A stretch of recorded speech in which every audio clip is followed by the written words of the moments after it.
Hello students, जैसा कि आप लोगों ने देखा, हमने इससे पहले वाले वीडियो में जाइलम के बारे में डिस्कस किया था। ठीक है, अभी हम लोग फ्लोएम के बारे में डिस्कस करेंगे। जैसा कि यहाँ पे मैंने ये कुछ बना रखा है, एक एक करके अपन देखते जाते हैं। जैसे बेटा, इससे पहले वाले वीडियो में अपन ने देखा था कि जो जाइलम है वो 4 एलिमेंट्स द्वारा बना हुआ है, जैसे ट्रैकेट, वेसल, जाइलम फाइबर और जाइलम पेरेन्काइमा। इसी प्रकार से हमारा जो फ्लोएम है ये भी 4 एलिमेंट से मिलकर बना है, like sieve tube, companion cell, phloem parenchyma and phloem fibres. ठीक है, एक बार फिर से सुन लो। सिव ट्यूब, सिव मतलब होता है छेद या पोर, और ट्यूब मतलब होता है नली। ऐसी नली जिसमें पोर हो, छेद हो, उसको बोलते हैं सिव ट्यूब, हिंदी में चालनी नली का। दूसरा कंपेनियन सेल, कंपेनियन का मतलब होता है सपोर्ट करने वाला। कंपेनियन मीन्स सपोर्ट करने वाला या सहायता करने वाला, इसलिए कंपेनियन को बोलते हैं सहायक सेल, या फिर ऐसा भी बोल सकते हैं सहचर कोशिका। फ्लोएम पेरेन्काइमा, और चौथा है फ्लोएम फाइबर्स। इन चारों एलिमेंट से मिलकर बना हुआ है हमारा फ्लोएम। ठीक है, अच्छा, इसमें जो बेटा ये जो ऊपर वाले 3 हैं, like sieve tube, companion cell and phloem parenchyma, ये तीनों ही लिविंग सेल से बने हुए हैं। काय से बने हुए हैं? लिविंग सेल्स से। आपको पता है कि जो जीवित कोशिकाएं होती है उनमें प्रोटोप्लास्ट होता है, इसलिए हम लिख सकते हैं लिविंग सेल्स विथ प्रोटोप्लास्ट। ठीक है, दूसरी चीज, यदि लिविंग है तो किसी प्रकार का डिपोजिशन नहीं होगा, मतलब जो सेल वॉल होगी वो प्योर सेल्यूलोजिक होगी, इसलिए हम लिख सकते हैं सेल्यूलोजिक सेल वॉल। अच्छा, एक आखिरी चीज बेटा, यदि सेल्यूलोजिक सेल वॉल है तो वो थिन होती है। कैसी होती है? थिन। थिन मतलब पतली। तो यहां पे लिख देता हूं थिन वॉल्ड। ठीक है, एक बार और समझ लो। सिव ट्यूब, कंपेनियन सेल और फ्लोएम पेरेन्काइमा, ये तीनों ही लिविंग सेल से बने हुए हैं। तीनों में ही प्रोटोप्लास्ट होता है, तीनों ही सेल्यूलोजिक है, मतलब कोशिका भित्ति सेल्यूलोज की बनी हुई है, और तीनों की ही जो वॉल है, मतलब कोशिका भित्ति, वो थिन होती है, पतली। अच्छा, इनके कंपेयर में बेटा यदि हम इसकी बात करें फ्लोएम फाइबर्स, तो ये जो फ्लोएम फाइबर्स होते हैं ये होते हैं डेड। कैसे होते हैं? डेड, मृत। तो हम लिख सकते हैं डेड सेल्स, मतलब ये मृत कोशिकाओं से बने होते हैं। आपको पता है कि डेड सेल्स होती है तो उनमें प्रोटोप्लास्ट नहीं होता है, इसलिए हम लिख देते हैं डेड सेल्स विथआउट प्रोटोप्लास्ट। ठीक है, अच्छा, एक चीज और, जैसे कि हमने पिछले लेक्चर्स में देखा था कि डेड सेल्स में क्या होता है, जो लिग्निन होता है उसका डिपोजिशन हो जाता है, लिग्निन का जमाव हो जाता है, इसलिए अपन लिख सकते हैं लिग्निफाइड। यदि सेल वॉल लिग्निफाइड हो गई, मतलब कोशिका भित्ति में लिग्निन का जमाव हो गया, तो सेल वॉल कैसी हो जाती है? मोटी, जिसको अपन बोलते हैं थिक, इसलिए लिख सकते हैं अपन थिक वॉल्ड। ठीक है, एक बार और समझ लो। जाइलम की तरह फ्लोएम भी 4 एलिमेंट से बना हुआ है। पहला एलिमेंट है सिव ट्यूब, दूसरा कंपेनियन सेल, तीसरा फ्लोएम पेरेन्काइमा और चौथा फ्लोएम फाइबर्स।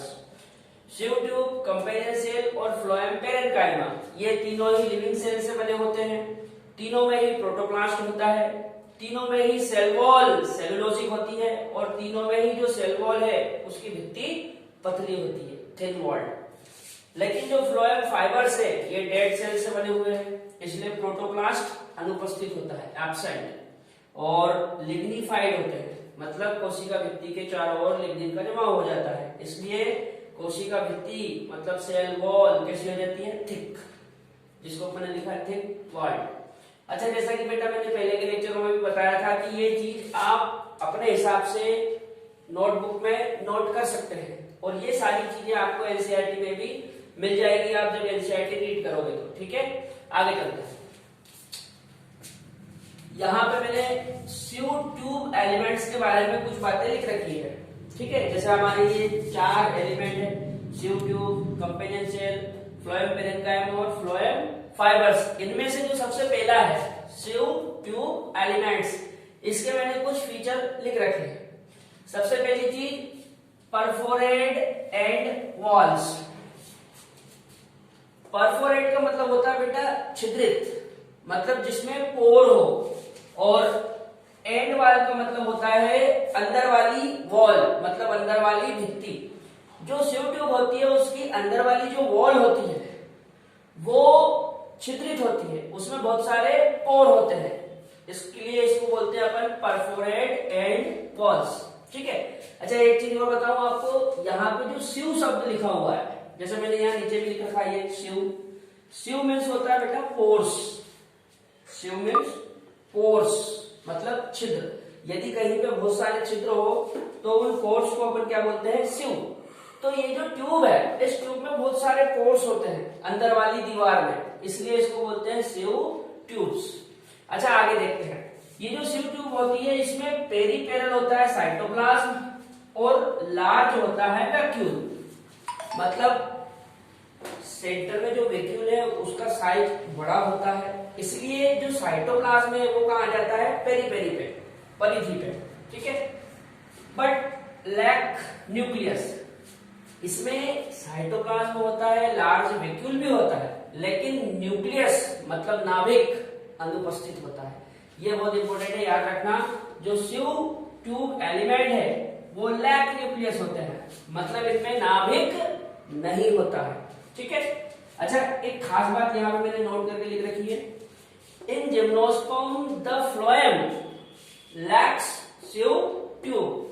इसका मतलब है बेटा कि जो जिम्नोस्पर्म होते हैं उसके फ्लोएम में, जिम्नोस्पर्म के फ्लोएम में सीयू ट्यूब नहीं होती। याद रहेगी बात, बहुत इंपॉर्टेंट है, याद रखना।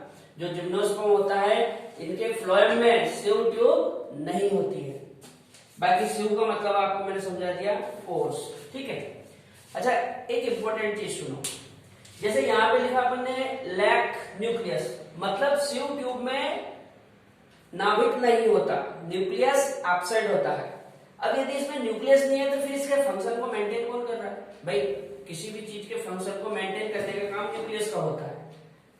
जो कार्य होते हैं उनको बैलेंस करने का या मेंटेन करने का जो कार्य है वो कौन करता है? नाभिक। और इसमें तो नाभिक है ही नहीं, फिर इसके फंक्शन को कौन मेंटेन कर रहा है? तो बेटा आपको बता दूं, इसके फंक्शन को मेंटेन करती है कंपेनियन सेल। कौन सी सेल? Companion cell. एक सेल होती है, जैसा यहाँ पे लिख रखा अपन ने, कंपेनियन सेल। ये कंपेनियन सेल इस सीयू ट्यूब से अटैच होती है, और इस कंपेनियन सेल का जो न्यूक्लियस होता है वो इस सीयू ट्यूब के फंक्शन को मेंटेन करता है। ठीक है।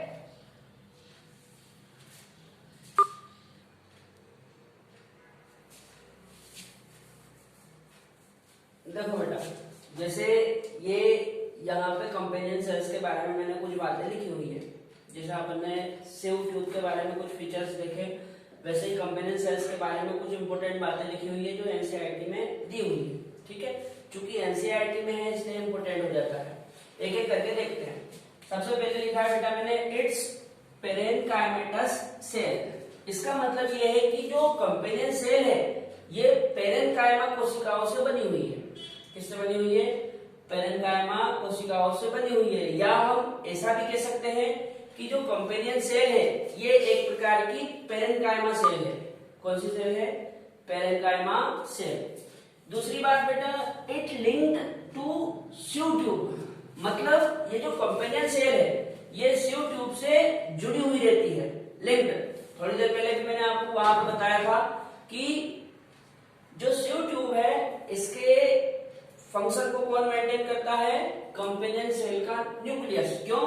क्योंकि जो कंपेनियन सेल है वो ट्यूब से लिंक्ड होती है, जुड़ी हुई रहती है। अगला, it maintaining pressure gradient in the sieve tubes. साथ में जो कंपेनियन सेल होती है वो सीव ट्यूब के प्रेशर ग्रेडियंट मतलब दाब विभव को भी मेंटेन करती है। याद रहेगी बात।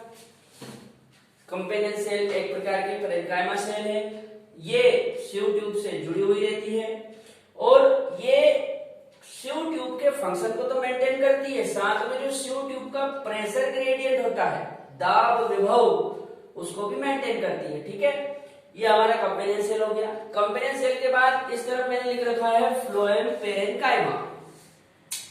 फ्लोएम पैरेन्काइमा की बात करें तो इसमें बेटा इलोंगेटेड, टेपरिंग और सिलिंड्रिकल सेल्स होती है।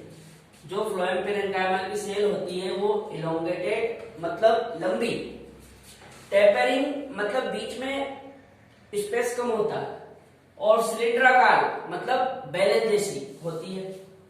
दूसरा, it cell have dense cytoplasm and nucleus, मतलब जो फ्लोएम पैरेन्काइमा है इसकी सेल्स में साइटोप्लाज्म बहुत ज्यादा होता है और न्यूक्लियस भी प्रेजेंट होता है। अगला, इट फॉर्म्ड प्लाज्मोडेस्मेटल कनेक्शन। आपने बेटा ये सुना होगा प्लाज्मोडेस्मेटा कनेक्शन, या हिंदी में बोलते हैं प्लाज्मोडेस्मेटा जोड़। वो जो प्लाज्मोडेस्मेटा जोड़ होता है वो फ्लोएम पैरेन्काइमा द्वारा ही बना होता है। ठीक है, इसके बाद कुछ सब्सटेंस होते हैं जो फ्लोएम पैरेन्काइमा में स्टोर रहते हैं, like resins, latex and mucilage. समझ आई बात। एक बार और देखते हैं। जो फ्लोएम पैरेन्काइमा है इसकी सेल्स लंबी, कम ल्यूमेन वाली और सिलिंड्राकार होती है। इसकी सेल्स में बहुत ज्यादा साइटोप्लाज्म और न्यूक्लियस होता है।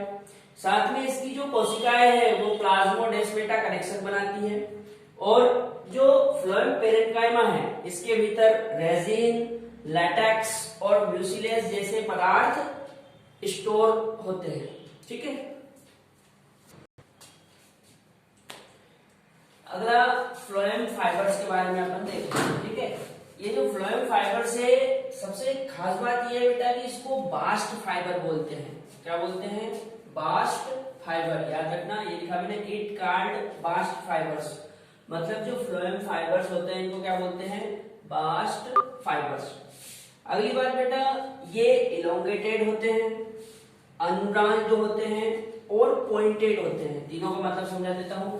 इलोंगेटेड मतलब होता है लंबा, लंबे होते हैं इसलिए इलोंगेटेड। अनब्रांच्ड मतलब इनमें कोई शाखा वगैरह नहीं होती, बिल्कुल सीधे होते हैं। और पॉइंटेड मतलब इनका जो ऊपरी टिप होता है वो सुई की तरह नुकीला होता है, इसलिए पॉइंटेड। समझ में आई बात? This are elongated, unbranched and pointed, मतलब ये लंबे, आशाखित और पॉइंटेड होते हैं, नुकीले, सुई जैसे। ठीक है, इसके कुछ एग्जांपल एनसीईआरटी में दिए हुए जैसे जूट, फ्लैक्स और हेम्प। ये फ्लोएम फाइबर्स है जिनका काफी ज्यादा इंपॉर्टेंस है। ठीक है, जूट को पटसन कहा जाता है, फ्लैक्स को हिंदी में सन बोलते हैं और हेम्प को भांग कहा जाता है। ठीक है बेटा, इसके बाद इस तरफ देखें तो मैंने टाइप्स ऑफ फ्लोएम लिख रखा है। टाइप्स ऑफ फ्लोएम मतलब फ्लोएम के टाइप। जिस प्रकार जाइलम दो टाइप का था, याद करो, प्रोटोजाइलम और मेटाजाइलम, उसी प्रकार हमारा जो फ्लोएम है ये भी दो टाइप का होता है, प्रोटोफ्लोएम एंड मेटाफ्लोएम। जो अर्ली स्टेज में बनता है, मतलब स्टार्टिंग में बनता है, उसको बोलते हैं प्रोटोफ्लोएम। ये यहाँ पे लिख के रखा मैंने, फर्स्ट फॉर्म्ड, मतलब ये स्टार्टिंग में बन जाता है। और मेटाफ्लोएम में क्या होता है, ये थोड़ा बाद में आता है, इसलिए यहाँ पे मैंने लिख रखा है लेटर फॉर्म्ड, मतलब अरे सीधा सा है, पहले ये आएगा और बाद में ये आएगा। तो जो पहले बना वो प्रोटोफ्लोएम और जो बाद में बना वो मेटाफ्लोएम। ठीक है, अच्छा एक चीज और, चूंकि ये पहले बन गया स्टार्टिंग में, इसलिए इसकी जो सीव ट्यूब होती है वो नेरो होती है। नेरो मतलब थोड़ी संकीर्ण, जिसके भीतर गैप कम होता है। लेकिन चूंकि जब बाद में बना तो काफी मैच्योर हो जाता है, इसलिए जो मेटाफ्लोएम होता है इसके भीतर जो सीव ट्यूब होती है वो बिगर होती है। बिगर मतलब बड़ी। समझ में आई बात? एक बार और समझ लो, जो फ्लोएम है उसके दो टाइप है, प्रोटोफ्लोएम एंड मेटाफ्लोएम।